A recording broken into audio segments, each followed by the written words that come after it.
Et je l'ai dit régulièrement ces derniers temps, Gabriel Attal et d'autres personnalités ont dit, peu après que l'on se soit aperçu que les comptes publics avaient été maquillés, ne vous inquiétez pas, il n'y aura pas d'impôt supplémentaire, peut-être une taxation sur les rentes, peut-être une imposition sur les rentes. Donc on s'aperçoit là que le terme de rente est tout à fait précis, qui veut dire quelque chose, et que dans le sens du produit d'épargne européen, la rente, c'est votre épargne, tout simplement, que vous voulez récupérer.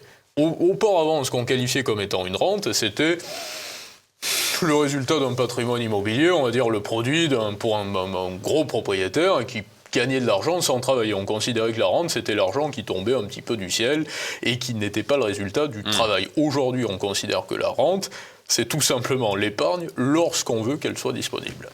Et c'était un peu le début de l'union des marchés de capitaux, finalement. On crée une union des marchés de capitaux, ça veut dire que dans cette union, au sein de cette union, on peut faire circuler facilement nos capitaux pour prendre le contrôle d'une société étrangère si on vient d'un pays étranger. Jusque-là, c'est du libéralisme.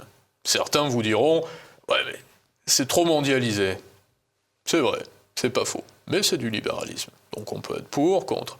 Par contre, que vous alliez voir la population au sein d'une zone économique et que vous lui disiez votre épargne, on va la diriger parce que ça s'appelle l'union des marchés de capitaux vers des paiements qui seront encaissés par des sociétés qui travaillent et que nous aurons savamment sélectionnés précédemment dans la transition écologique et numérique, ça ne s'appelle pas du libéralisme, ça s'appelle du vol tout simplement. Parce qu'il n'y a pas d'argent investi dans la transition écologique, c'est pas comme ça que ça se passe.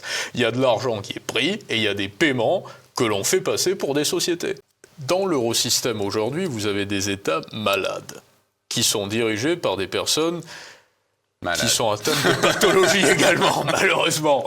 Et ces États financièrement malades comme la France ont besoin de soutien, ont besoin de béquilles. À partir de 2015, il y a eu ce qu'on a appelé, j'en ai parlé régulièrement, donc je vais faire court là-dessus, le quantitative easing, c'est-à-dire que la Banque centrale facilite l'achat de dettes par les marchés en achetant la dette qui a déjà été émise, ce qui va à l'opposé de ce qui est sa vocation et ce qu'elle s'autorise à faire.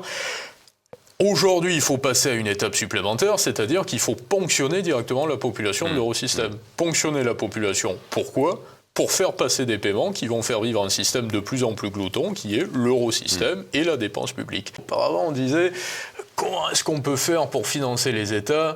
La Banque centrale européenne n'a pas le droit d'acheter des titres obligataires émis par les États. On viole les traités, non, on va les contourner, on va passer par la voie... Ils ont toujours le bon mot pour arrondir les angles. On passe sur le marché secondaire et on appelle ça quantitative easing. Aujourd'hui, la méthode est plus cash parce qu'ils vont aller directement sur l'épargne. Ils vont dire, bon, écoutez, pourquoi est-ce qu'on va s'ennuyer finalement à créer de la monnaie, à faire perdre de la valeur à notre monnaie et à abîmer notre système, alors qu'on peut directement ponctionner l'épargne privée, c'est-à-dire ponctionner la réserve économique d'énergie de la population. Voilà.